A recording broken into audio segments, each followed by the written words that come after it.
Next gen astro நேர்களுக்கு அனைவருக்கும் வணக்கம். நான் உங்கள் ஸ்ரீஷ்பம் ஜெயக்குமார். இன்றைக்கி பார்த்திங்கன்னா வைகாசி மாத பலாபலன்கள். இந்த வைகாசி மாத பலாபலன்கள் 2026 வருடத்தில் பல உலகில் மாற்றம் நடக்குது. நமது பொருளாதார ரீதியாக, திருமண ரீதியாக எப்படி இருக்குன்னு பார்ப்போம். பொதுவாக இந்த காலகட்டத்தில் ஃபஸ்ட்டு பார்த்திங்கன்னா குரு சுக்கிர சேர்க்கை நடக்குது. இதே மாதத்தில் புதன் மற்றும் சூரியன் இது ரெண்டு முதலாதித்ய யோகம் ஏற்படுகின்றன. மிகப்பெரிய குரு பயிற்சி நடக்குது. குரு பயிற்சி தாங்க யோகம். ஹம்ச யோகத்தில் குரு பயிற்சி, அதான ஹம்சம். பஞ்சமுக யோகம் சொல்லுவோம். பஞ்சமுக புருஷ யோகத்தில் ஹம்ச யோகம் இருந்தாலே உலகியல், பொருளாதாரம், செல்வம், கல்வி, மேன்மை பல மாறுதல்கள் நடக்குது. அது இங்கே வரப்போகுது. இந்த காலகட்டத்தில் தான் மக்கள் பல பேர் பயனடைய போகிறார்கள் என்பதில்லை. இன்றைக்கி இந்த மாதத்தில் பார்த்து நான் தெளிவாக தெரிஞ்சுக்கலாம். சார், திருமண வாழ்க்கை எப்படி இருக்குது? திருமணம் பண்ணலாமா வேண்டாமா? கணவன் மனைவி அந்யோன்யம் குறைவாக இருக்கே. உளவியல் ரீதியாக அனைவருக்கும் ஒரு நோய் வந்திருக்கு. அதான் ஸ்ட்ரெஸ் என்ற நோயை பற்றி மீண்டு வர வாய்ப்புன்ன. மாணவர்கள் கல்வியில் எதை தேர்ந்தெடுத்தால் சரியாக இருக்கும்?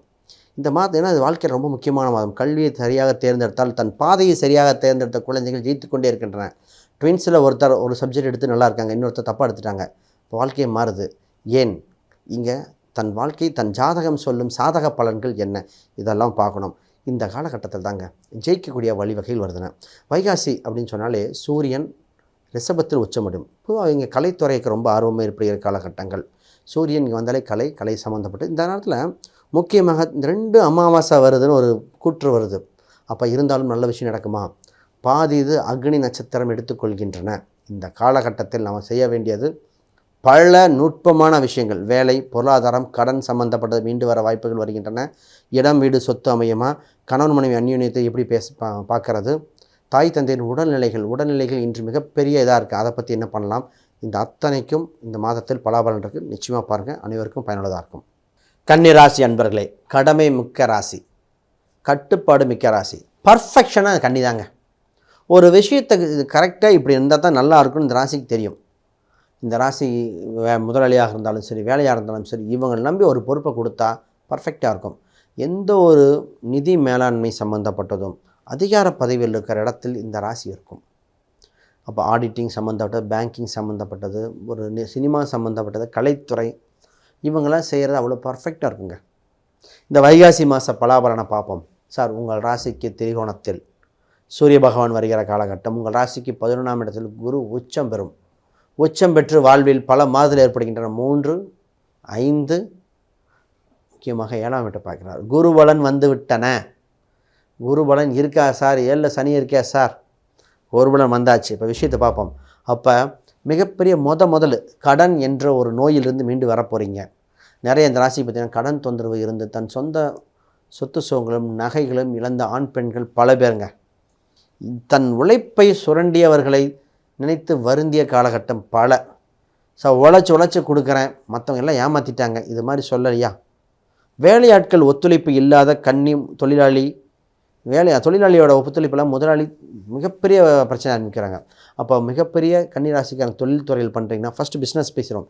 சார், பிஸ்னஸ் பண்ணுறவங்க, மிகப்பெரிய தொழில் பண்ணுறவங்க, வேலையாட்களோ மேனேஜ்மெண்ட்டு சரியாக நிர்வாகம் பண்ணிக்கோங்க. அப்படி இல்லைன்னா நீங்கள் கோடியாக கொட்டி எவ்வளோ மார்க்கெட்டிங் பண்ணாலும் தோற்றுவிடும். இந்த ராசிக்கான மிகப்பெரிய அட்வைஸ், கம்யூனிகேஷன். உங்கள்கிட்ட ஃபோன் சம்மந்தப்பட்டது டீலிங் பண்ணுறது, மீட்டிங் அரேஞ்ச் பண்ணுறது பர்ஃபெக்டாக இருந்து கரெக்டாக ப்ராசஸ் பண்ணோம். உங்கள் வேலையாட்கள் இருக்க உங்கள் தொழில் வளருங்க. இதுதாங்க மிகப்பெரிய சூட்சமம்.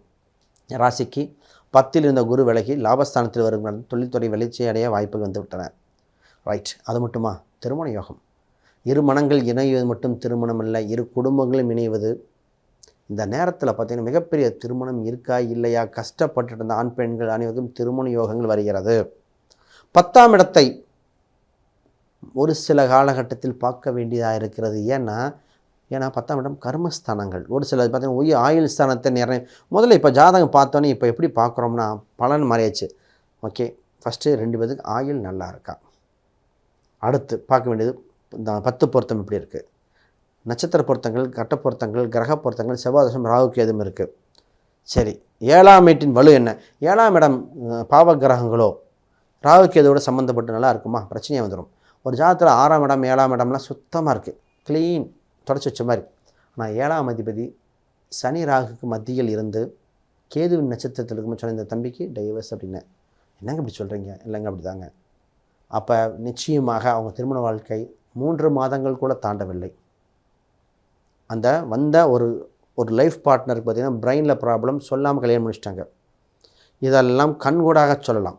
அப்போ நம்ம என்ன சொன்னோம், அவசரப்பட்டு கல்யாணம் பண்ணிட்டீங்கன்னு. இதுதான் விதி.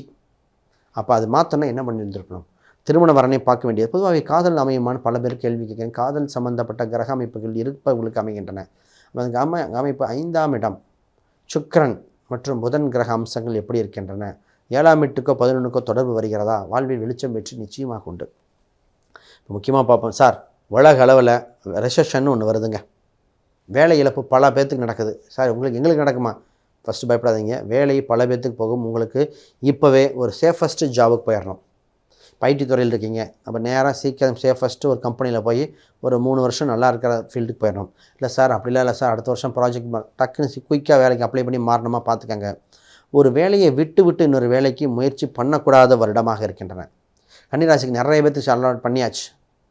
நான் இதோட அது சார்ந்த செயின் ஆஃப் லிங்கில் இருக்க தொழிலில் ஒரு ஹோட்டல் சம்மந்தப்பட்ட பிஸ்னஸ் ஐடியில் ஓப்பன் பண்ணுறேன்னாரு. சார் பார்த்துட்டு பண்ணுங்கள், வெயிட் பண்ணுங்கன்ட்டேன்.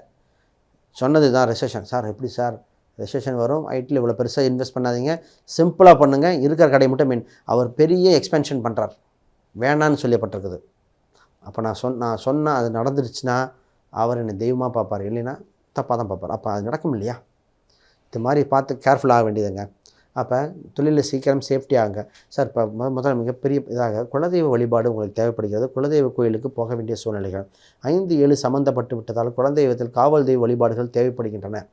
இந்த நேரத்தில் மிகப்பெரிய பூர்வீக ரீதியான சொத்துக்களை சரியாக பிரித்து கையாள வேண்டிய சூழ்நிலைகள், பிரச்சனையிலிருந்து விடுபட வேண்டிய காலகட்டம் வந்துவிட்டன. மிக மிக மிக முக்கியம்.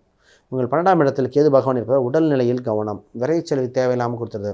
ஒரு சில ஜாதகத்தை சொன்னோமே, சித்தா சரியாகும், ஆயுர்வேதம், ஒவ்வொரு ராசிக்கும் ஒவ்வொரு நட்சத்திரக்கும் சித்தா, ஆயுர்வேதம், யுனானி இது போன்ற எந்த மருத்துவ முறைன்னு பார்க்கலாம். அது மாதிரி பாருங்கள். இன்றைய மிகப்பெரியது மாணவர்கள் என்ன கல்வி எடுத்தால் மேன்மை பெறுகிறார்கள். கல்வி அவனுக்கு மிகப்பெரிய ஒரு வேலியாக தற்காப்பாக இருக்குது. சரியான கல்வியை எடுத்தவங்க அதே இதில் பயணிக்கிறாங்க. இல்லைன்னா மாறி மாறி படிச்சுக்கிட்டு இருக்காங்க.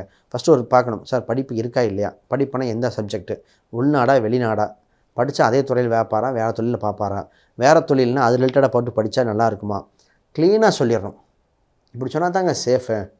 சும்மா இதை எடுங்க, டாக்டர் கண்ணி பண்ண முடியல. அப்போ என்ன பண்ணணும் தெளிவாக சொல்லணும். கல்வி வீட்டிலேருந்து படிக்க, ஹாஸ்டல் தங்கி படிக்கணுமா, சொந்தக்காரங்க வீட்டில் படிக்கணுமா, இப்படி பார்த்து முடிவெடுக்க வேண்டியது. இன்னும் பேசிக்கிட்டாங்க. உடல்நிலையை கொஞ்சம் கவனம் பார்த்துக்காங்க. நிறைய பேர் கன்னிராசிக்காரங்க உடல் தொந்தரவாக தான் கேட்டு வரீங்க. வீட்டில் சம்பாரித்து மருத்துவமனை கொடுக்கறது பல பேராக இருப்பது கன்னிராசி. அப்போ பரிகாரங்கள் செய்து தக்காத்துக்கணும். நிறைய பேர் கேன்சர் கேட்குறீங்க, ஸ்டட்டு வைக்கிறத பற்றி கேட்குறீங்க, கிட்னி சம்மந்தப்பட்ட நிறைய பேர் அனுபவிச்சுட்டு இருக்கீங்க. கவனம். இது மாதிரி ஏதாவது கேள்விகள் சந்தேகம்னா கீழே கமெண்ட் பண்ணுங்கள். அனைவருக்கும் வணக்கம், வாழ்த்துக்கள்.